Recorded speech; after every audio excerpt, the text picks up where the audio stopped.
Official history has handed down to us a version of what occurred in the Sinai. But amidst the folds of time and the silence of the scriptures, there are episodes that the world has preferred to forget. What really happened that night, while the town waited in the darkness, Shavuot, the mystery about to be revealed, Sinai as you've never heard it before.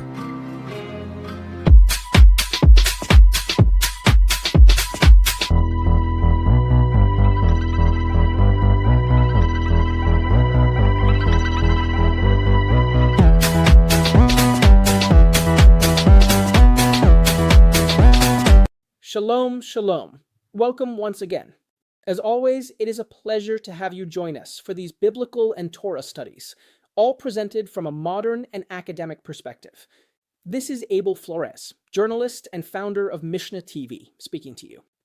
Today, we are going to delve into one of the most uncomfortable topics at the intersection of Judaism, religion, and the secular world, and at the same time, one of the most revolutionary themes within the entire Hebrew tradition. And I want to give you a heads up right from the start. If you are expecting a comfortable religious lesson, one where we simply repeat that Israel received the Torah at Sinai and everyone goes home happy, then this session might surprise you, and it might not be for you. For an exhaustive and honest study of Judaism's own traditional sources reveals something far different from that. Because there is a question that almost no one dares to ask aloud. A dangerous question to some. What if Israel didn't actually receive the Torah? Not really, or not completely. Think about it for a moment. For years, we were taught an almost cinematic image. Lightning, thunder, Mount Sinai trembling, and an entire nation listening to the divine voice. It was portrayed as the most sublime moment in the spiritual history of humanity, the very instant when heaven touched the earth. But here lies the problem. If they truly did receive it, why is it that before Moses had even descended from Mount Sinai, the Israelites were already building a golden calf? Not 40 years later, not a generation later, but just 40 days after Moses had ascended the mountain to receive the Torah. For one thing becomes clear here. Moses did receive the Torah, both the written and the oral, but nowhere is it stated that the asterisk people received it. Or is it? And Jewish tradition, curiously enough, does not evade this tension. It confronts it. For what the sages of the Torah truly desire is for you to confront the Torah, to put it to the test, so that it may serve as a testimony of God in your life. You confront it. You study it.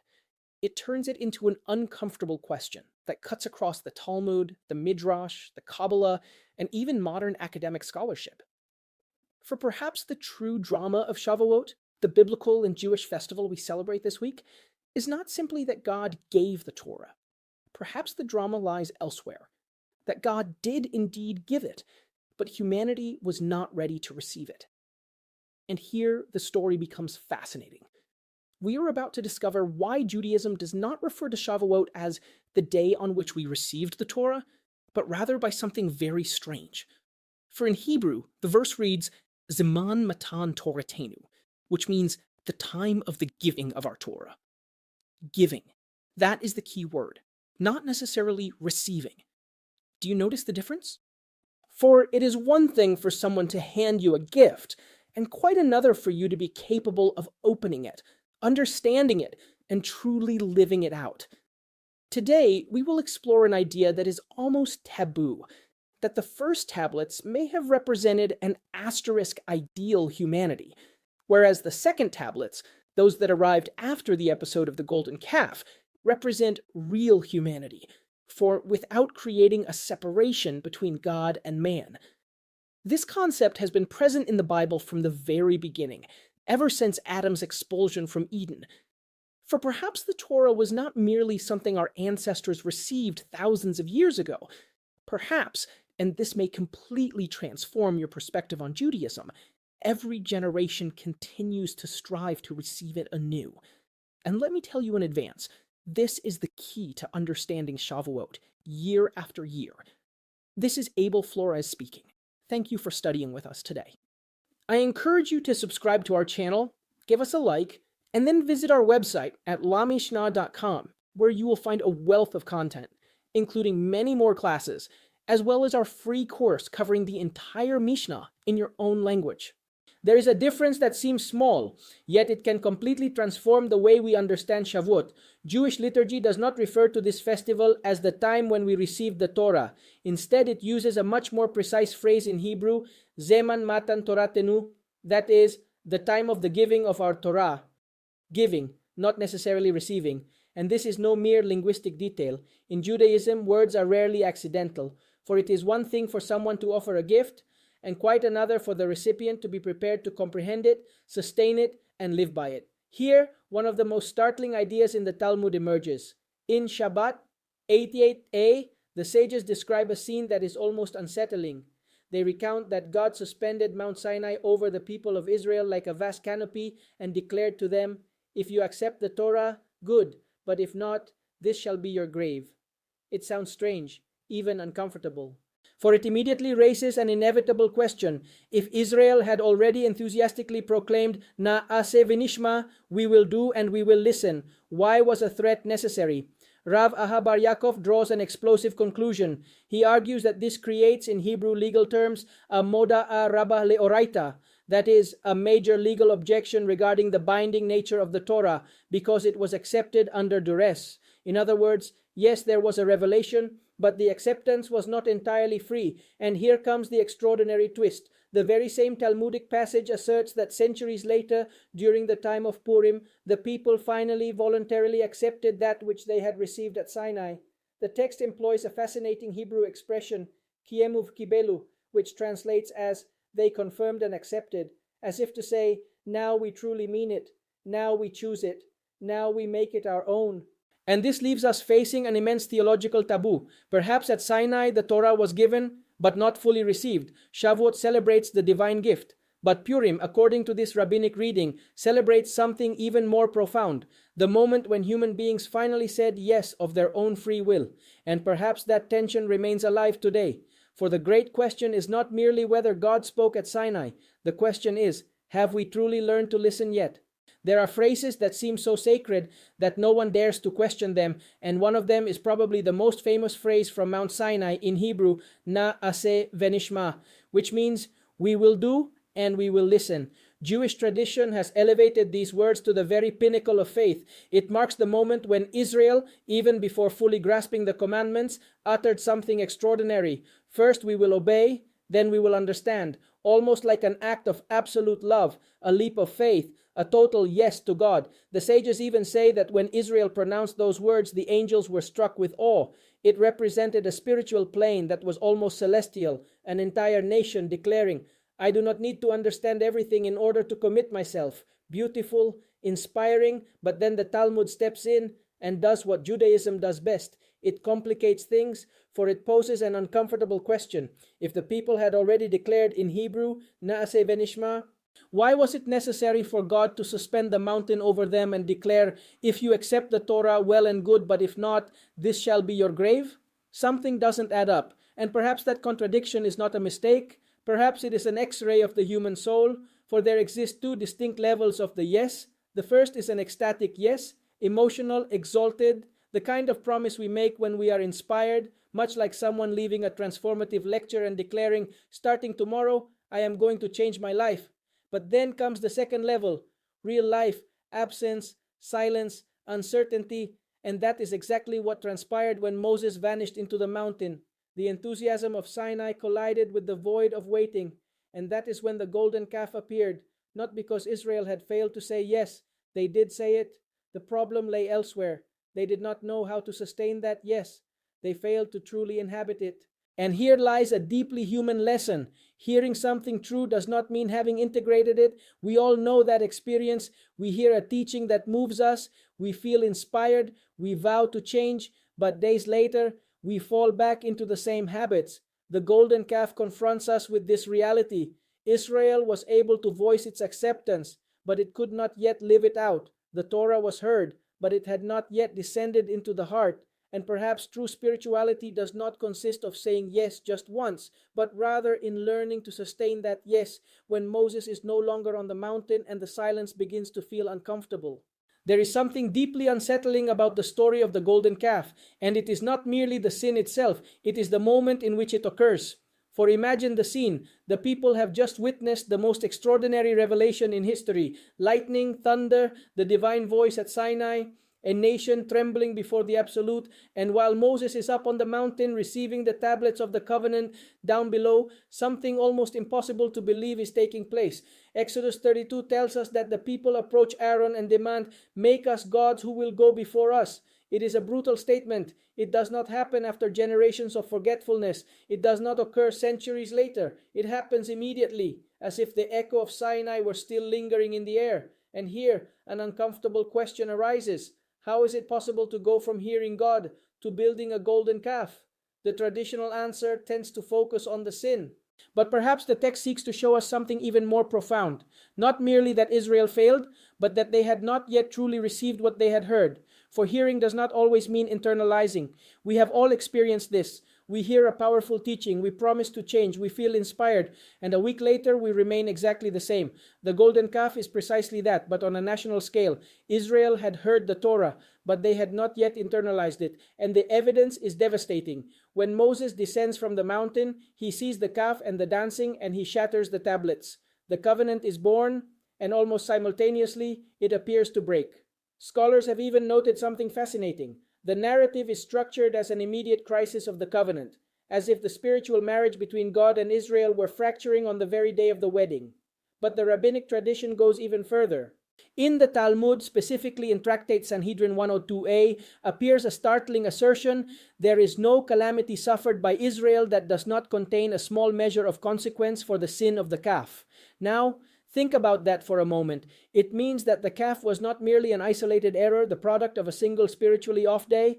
It was a fissure, a permanent fracture in the history of Israel's soul, like a crack in an ancient vessel that, even after being repaired, never truly vanishes. And perhaps herein lies an uncomfortable lesson for us. The true spiritual danger is not always the rejection of truth. Sometimes the problem is more subtle: to hear it, to admire it, even to be moved by it, yet never to allow it to truly transform us. There are biblical scenes that seem so dramatic that we almost forget to pause and ask the most important question: why? Why does Moses break the tablets? Think about it for a moment. We are talking about the first tablets, not just any stones.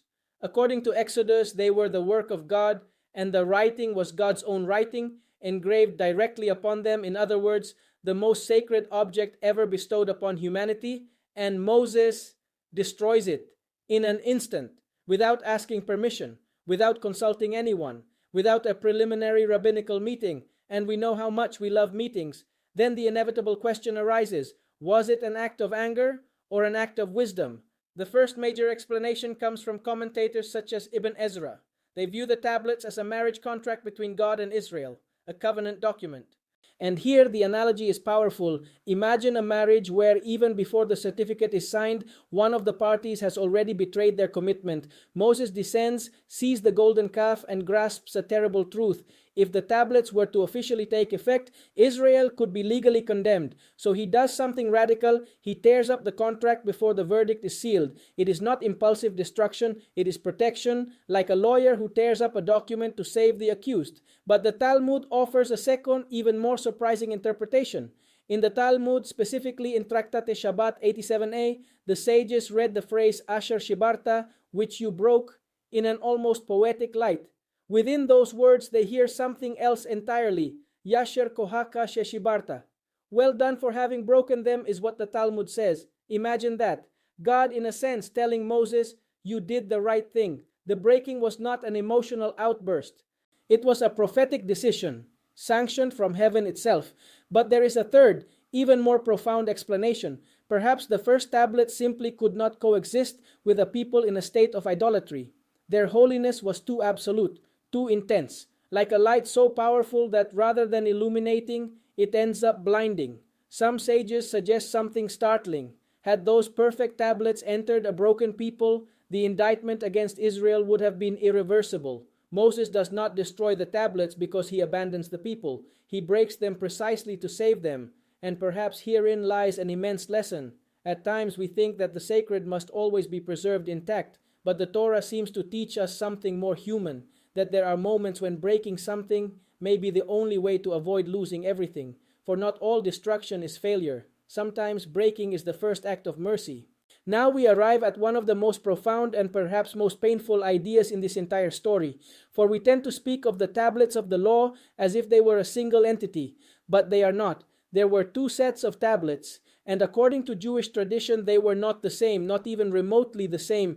Exodus 32:16 describes the first tablets in language that is almost impossible to overstate. They were the work of God, and the writing was the writing of God engraved upon the tablets. Pause for a moment. They were not fashioned by Moses. They were not carved by human hands. There were no intermediaries. Everything came directly from heaven. The stone, the form, the inscription, the revelation was absolute. But after the golden calf, something changes. When we reach Exodus 34:1, God says something very different to Moses.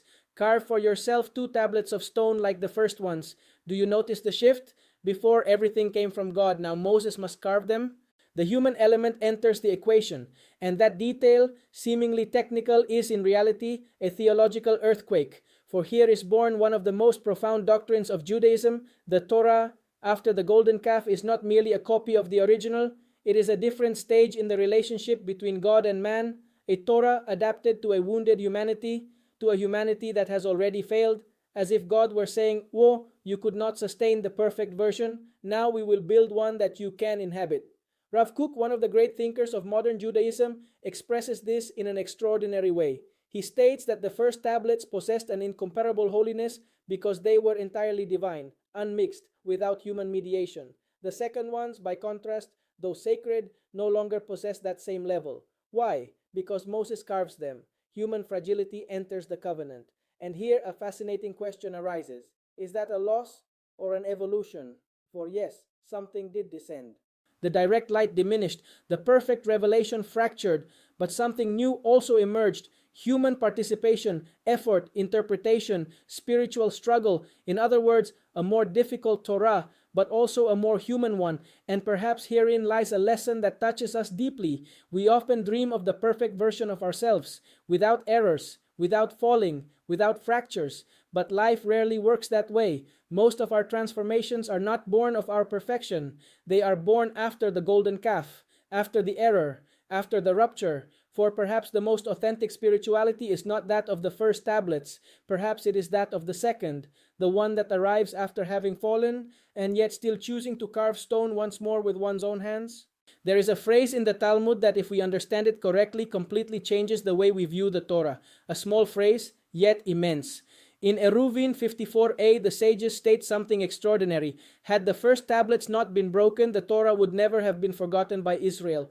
Pause for a second. What does that mean? For typically we think of the tablets as a text written upon stone, information, commandments, laws, but the sages are suggesting something far more profound. The word used in Exodus to describe the first tablets is charut, engraved. And here a fascinating interpretive play unfolds. The rabbis read charut not merely as something written upon stone, but as something inscribed within one's very being, as if the Torah were not simply learned, but embodied, internalized, almost biologically. Imagine a humanity where divine wisdom requires no reminders, where ethics do not depend on external discipline, where the knowledge of God is never forgotten, for it dwells within consciousness itself. That, according to this vision, would have been the reality of the first tablets. But then the golden calf occurs, the tablets are shattered, and with them something else fractures as well, the very manner in which the Torah inhabits the human being. From that moment onward, a new spiritual reality emerges, a Torah marked by forgetfulness. That is why now we must study again and again, repeat, memorize, debate, argue, question, err, begin anew. In the wake of the golden calf, the world of intellectual exertion is born, halakhic disputation, oral transmission, the teacher and the disciple, the fragility of human memory. For the Torah is no longer automatically engraved upon the soul. Now it requires labor, amal Torah, effort in Torah study. And perhaps in this we come to understand something precious about Judaism. Why so many questions? Why so much debate in the Talmud? Why is there no tradition of simple answers? Because we are living a post-Kaf Torah. A true Torah, yes. Sacred, absolutely. But no longer a Torah implanted within our very being. Now it operates through study, memory, discipline, and reconstruction. And perhaps this also explains something profoundly human. Why is it that even after learning something important, that we forget it again? Why do we need to constantly remind ourselves of who we want to be? Because the spiritual life is not an automatic installation. It is repetition. It is practice. It is returning time and again. Perhaps the first tablets represented a perfect spirituality, but the second ones represent something much closer to us, the holiness of the one who forgets and yet chooses to return to the text once more. We now arrive at one of the most profound and honestly most beautiful questions of this entire discussion. In the wake of the golden calf and the second tablets, we must ask ourselves something uncomfortable. Did humanity receive a lesser Torah, or did it receive a more profound Torah? And here, the Jewish sources do not offer a uniform answer. There is a first line of thought, represented by Rav Kook, the Sefat Emet, and various Hasidic and Kabbalistic currents, that views the second tablets as a descent, yes, a descent, less direct light, greater concealment, greater effort. The initial revelation was like standing directly before the sun at high noon, absolute clarity, total certainty, a connection to the divine so intense that it virtually dissolved all human confusion. The second tablets, by contrast, arrive in the aftermath of the fracture, after the sin, after the disappointment. They are no longer entirely celestial. Now distance exists, interpretation, spiritual labor. It is as if humanity had shifted from a face-to-face conversation to attempting to listen through echoes. Yet here, another vision emerges, one equally powerful. There are those who maintain something surprising, that the second tablets are, in a certain sense, superior. Why? Because they incorporate something the first ones lacked, human participation. The first tablets were entirely divine, perfect, but perhaps too perfect, too intense for a humanity that was still immature.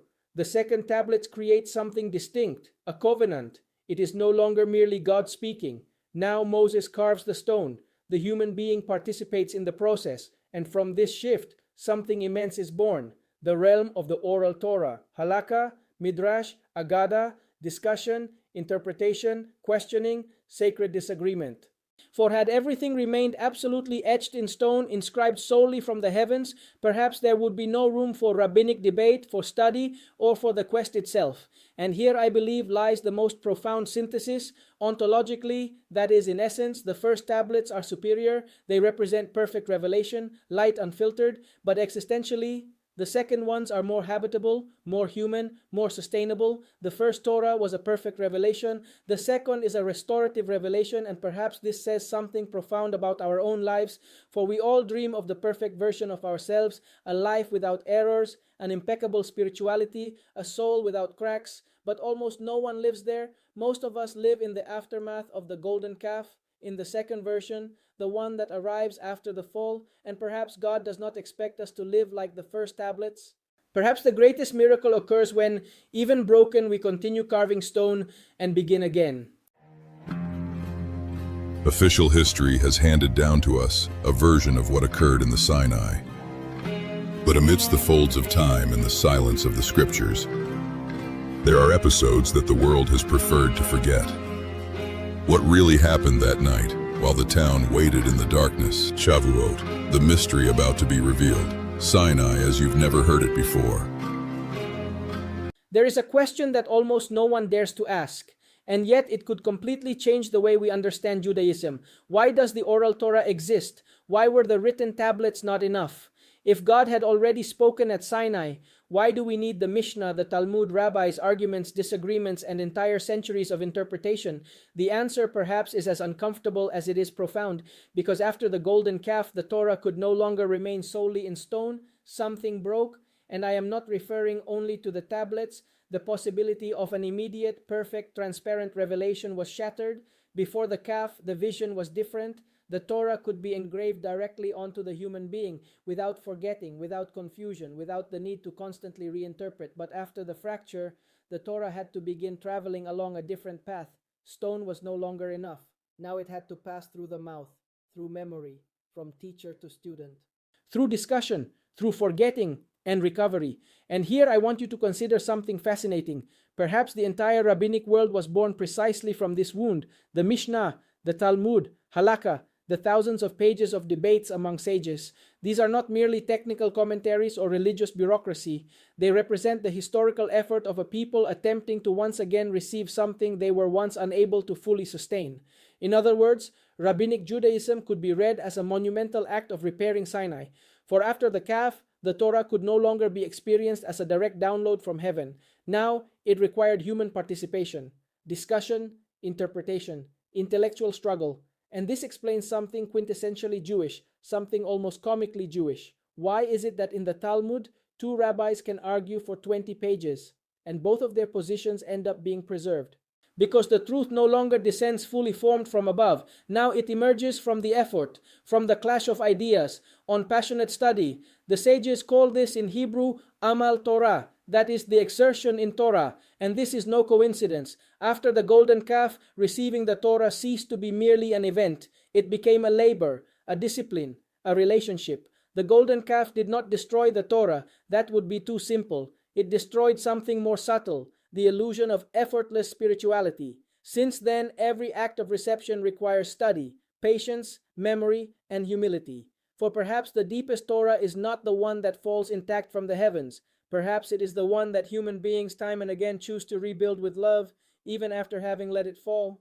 There is something surprising about Shavuot that many people discover too late. The holiday we celebrate as the great anniversary of the giving of the Torah. Actually, in the written Torah, it never explicitly states that it commemorates Sinai. Yes, you heard that right. If one reads the biblical text carefully, Shavuot is described primarily as an agricultural festival, the festival of weeks, the harvest, the first fruits, the time to bring the first fruits to the temple, a celebration deeply tied to the land, to time, and to abundance. And here a fascinating question arises.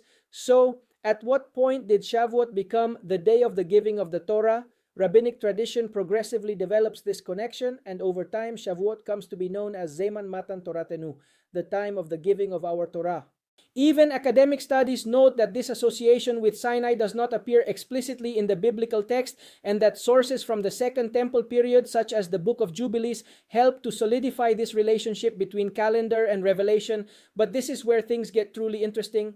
Perhaps this apparent ambiguity is not a problem. Perhaps it is a clue. For if we have followed the logic of this entire lesson, we understand something crucial. Shavuot does not simply celebrate a Torah that has been fully received. It celebrates something more complex, a giving, the receiving of which remains open. Think about it. The liturgy does not say Zeman Kabalat HaTorah, the time when we received our Torah. It says Matan, giving. As if Judaism were admitting with brutal honesty something profoundly human, God gave. But human beings are still learning how to receive. And so, Shavuot ceases to be a historical date frozen in the past. It is no longer merely a remembrance of something that occurred thousands of years ago at the foot of Sinai. It becomes a mirror, an invitation, an uncomfortable question. What part of the Torah have we not yet managed to internalize? For perhaps the true meaning of Shavuot is not to celebrate an event that has concluded. Perhaps it is to recognize that the revelation is not yet complete, that every generation, every student, every soul symbolically places itself once again before the mountain and hears once more the very same question. The Torah has already been given, but are you ready to receive it? There is something strange and deeply symbolic about one of the most famous customs of Shavuot. People spend the entire night without sleeping, studying, reading, debating Torah until dawn. And the question is inevitable: why? Why specifically on this night does Judaism insist on staying awake? The most well-known explanation comes from the world of Kabbalah, particularly from the Zohar, and the imagery is extraordinarily beautiful. Shavuot is presented as a cosmic wedding. Israel is the bride, God is the groom, and throughout the night the bride prepares herself, spiritually adorning herself with words of Torah before the sacred encounter at dawn. It is a deeply romantic and mystical metaphor. We are not merely studying. We are preparing ourselves for the reunion with the divine, like someone who cannot sleep the night before the most important day of their life. But there is another explanation, one that is much more uncomfortable and perhaps much more human.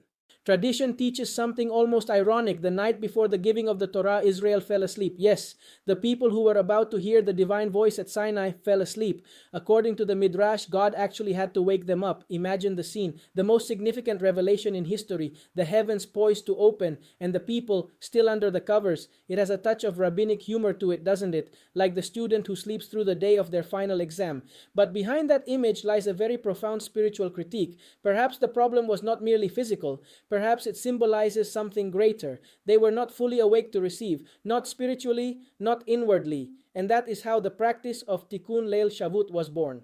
Tikkun means rectification, repair. We do not study all night solely out of devotion. We study to repair something, to rectify that first night of non-reception. The Mishnah Berurah, drawing upon the Zohar and the tradition of the Ari, records this custom of remaining awake all night, immersed in Torah study. But here lies the idea that moves me most deeply. The spiritual logic is transparent. If the first generation was not fully awake to receive, then every generation must awaken anew. And perhaps this speaks of more than just Shavuot. It speaks of life itself. For often we walk through life asleep, spiritually asleep, emotionally asleep, hearing profound words without truly receiving them. And perhaps Shavuot comes to whisper something to us, something uncomfortable yet beautiful. The Torah has already been given. The question is a different one. Are you truly awake to receive it this time? If everything we have discussed so far holds true, then the customs of Shavuot cease to be mere charming traditions. They become something far more profound, symbols of a fracture and also of a mending. For perhaps Shavuot does not celebrate the perfect reception of the Torah, it celebrates the constant endeavor to receive it anew. Take, for instance, the custom of studying throughout the night. Many view it merely as an act of devotion, a sort of spiritual marathon. Coffee included, which, let's be honest, helps quite a bit. But in reality, the Tikkun Leil Shavuot carries a deeper significance. It is not merely study, it is repair, an attempt to rectify the actions of that first generation, which, according to tradition, was not fully awake to receive the revelation. Every page studied whispers a silent message. This time, I will not fall asleep. Then comes the reading of the 10 Commandments, and this too takes on a new light when viewed through the lens of the broken tablets. We do not read of Sinai as one recalls a flawless moment from the past. We reenact it, yet we do so with a full awareness of the fracture. We listen to those same words knowing something that the first generation learned through painful experience, that revelation can be received and yet fail to be internalized. And then a surprising figure emerges, Ruth. Why read the book of Ruth specifically on Shavuot? Because Ruth embodies the exact opposite of the coerced Sinai. She was not compelled. No mountain hung suspended over her head. Her famous declaration, "Your people shall be my people and your God shall be my God," springs from free choice, from love, from the will. In a sense, Ruth becomes the corrected version of Naaseh V'nishma. We will do and we will hear. An acceptance free of coercion. Then come the dairy foods. Yes, that enigmatic moment when Judaism seems to say, let's talk about revelation, but first cheesecake. Among various explanations, one posits that after receiving the Torah and the laws of Kashrut, the people of Israel could not immediately prepare meat in accordance with the new regulations. Consequently, they turned to dairy foods. It is a custom that developed within later tradition, not explicitly found in the Torah or the early Talmud, yet it is imbued with symbolism. And finally, there are the flowers and vegetation. Homes and synagogues are adorned to evoke Mount Sinai in bloom, but perhaps they symbolize something more. The human endeavor to recreate a space of revelation, as if to say, if Sinai was a spiritual garden, let us make this place a little Sinai once again. And perhaps therein lies the key to all these customs. They are not mere folkloric mementos. They are exercises in spiritual memory, small acts through which an imperfect generation continues to strive towards something extraordinary, to receive once more a Torah that we have yet to fully comprehend. Now we enter a delicate yet absolutely fascinating area.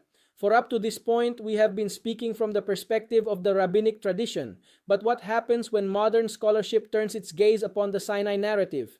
Contemporary biblical criticism proposes something intriguing, that Exodus 19 through 34 is not a linear, uniform narrative, but rather a complex composition, one built in layers, like a grand literary symphony.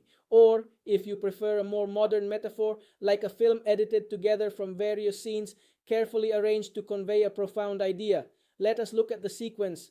First, we have revelation, then legislation. Next appear extensive chapters concerning the tabernacle, and then, quite suddenly, the golden calf, the shattering of the tablets, and the renewal of the covenant burst onto the scene. Curiously, several researchers have noted something that seems rather odd. The story of the tablets is abruptly interrupted by lengthy instructions regarding the tabernacle and is only picked up again much later in Exodus 31 through 34. Some scholars, such as those whose analyses appear on thetorah.com, suggest that this reflects a complex editorial architecture, a composition woven together from distinct memories and religious traditions. But here comes something even more intriguing. Exodus 34, the chapter of the second tablets, appears to contain a distinct set of laws. Some scholars refer to it as the ritual decalogue. For instead of repeating the 10 commandments exactly as we typically imagine them, we find laws concerning idolatry, festivals, firstborns, the Sabbath, and pilgrimages. And this raises a major question. Are we witnessing a different legal tradition? A different memory of Sinai? Or perhaps a later reworking of the text in the aftermath of the trauma of the golden calf? Now, I would like to make an important observation here. From the perspective of traditional Judaism, these questions do not necessarily undermine one's faith. They do not compel us to say, so there was no revelation after all. No, they can be interpreted in a different light. Perhaps these narrative discrepancies are in fact the very point. Perhaps the Torah itself is showing that something changed after the sin, that the revelation did not vanish, but was in fact reconfigured, adapted, translated for a different humanity, much like when a teacher alters their teaching method because their students are not yet ready for the more elevated version. And here, something very Jewish, something very beautiful takes place. Tradition and academia, though they may seem like adversaries, sometimes end up pointing to the very same mystery from different angles. One says there was a spiritual fracture, the other says there was a textual reconfiguration, but both seem to agree on one thing. After the golden calf, the story of the Torah was never exactly the same again. Now I want to take you to the most uncomfortable point of this entire conversation, the true taboo. And no, the taboo is not saying that Israel sinned. That shocks no one. It is written in the Torah itself. The golden calf was not censored. The Hebrew Bible displays a brutal honesty regarding the errors of its heroes. The real taboo is much deeper, much more unsettling. It is admitting the possibility that the Torah we have historically lived by does not correspond to the highest possible state of revelation. Put another way, perhaps humanity does not live under the highest version of Sinai, but rather under a Torah that came after the fracture. And here we need to pause for a moment because this changes everything. The sages read a fascinating phrase regarding the first tablets, Herut al-Haluhot, engraved upon the tablets. But they perform an extraordinary play on words. They say, do not read Harut engraved, but rather Herut freedom. That is to say, the first tablets represented a radically different form of existence, a Torah of absolute freedom, a spirituality without forgetfulness, without inner exile, without constant confusion, as if divine truth were inscribed directly upon the human heart, effortlessly, without distance, without the need to remember time and again who you are. But the first tablets shatter, and with them, that possibility vanishes as well. Then come the second tablets, and here the tone of the story shifts. The second Torah is no longer a Torah of immediate perfection. It is a Torah of responsibility, of memory, of interpretation, of exile, of struggle, of spiritual effort. We no longer live by constant divine intuition. We live by study, by questions, by teachers, by discussion, by starting over. The first Torah was direct light. The second is filtered light, filtered by Moses, by Israel, by history. And perhaps this explains something profoundly human. Why do even the most spiritual people struggle so much? Why do we keep falling, forgetting, doubting? Because perhaps we are not living in the world of the first tablets. We are living in the world of the second. And herein lies a beautiful paradox. The first revelation was perfect, but perhaps it was uninhabitable. The second is more fragile, but also closer to us. For God did not abandon humanity after the fracture. He did something more difficult. He taught us to find light, even when it no longer reaches us unfiltered. And perhaps that is true spiritual maturity, not living in expectation of the first tablets, but learning to sanctify life with the second. After all we have explored, we arrive at a conclusion that may seem uncomfortable, yet is profoundly liberating. Shavuot is not a naive holiday. It is not a simplistic celebration where Judaism declares everything went perfectly at Sinai, end of story. No, Jewish tradition is too honest for that. For Judaism never concealed the fracture, It did not erase the golden calf. It did not expunge the broken tablets from the narrative. It did not gloss over the spiritual failure of the Sinai generation. On the contrary, it transformed it into memory, into liturgy, into study, into custom, into spiritual practice. Think about it. We spend the night studying because there was a generation that was not fully awake to receive. We read the Ten Commandments knowing that the first set of tablets was destroyed. We study Talmud because the Torah is no longer perfectly etched into the human heart. We debate Halakha because revelation now requires interpretation. Even the customs of Shavuot are, in a sense, reminders of an incomplete reception, as if the entire tradition were articulating something profoundly human. The revelation was perfect, we were not. And honestly, isn't that one of the most comforting ideas in Judaism? For we live in an era obsessed with perfection. We crave instant spirituality, quick answers, immediate transformations. But Shavuot comes to tell us something very different, that even the most sublime encounter between God and humanity may pass through fracture, confusion, and reconstruction. That hearing does not equate to understanding, and understanding does not yet equate to living it. That is why Shavuot does not merely celebrate the fact that we received the Torah. That would be too simple. It celebrates something far more unsettling and far more profound, that we are still striving to receive it, every generation, every student, every person, time and again. Because perhaps Sinai was not an event confined to the past. Perhaps it is still happening. Every time someone opens a text and struggles to understand, every time someone fails and returns, every time someone says, I do not yet fully live this truth, but I will not stop seeking it. And perhaps therein lies the heart of Shavuot, not in the perfection of the revelation, but in the courage to keep drawing closer to it. For God has already given the Torah. The great question, the very same question from Sinai to this day, remains this: are we truly learning to receive it? Thank you very much for making it this far. Thank you for studying with us. If you haven't done so already, I'd like to remind you to please subscribe to our channel, give us a like, and visit us at our website, lamishna.com, where we offer studies on Second Temple Judaism, Kabbalah, and other topics, as well as our free course covering the entire Mishnah in your own language. This has been Abel Flores, journalist, researcher, and founder of La Mishnah TV. And to help you continue your studies with us, I'm sharing these two videos. Shalom.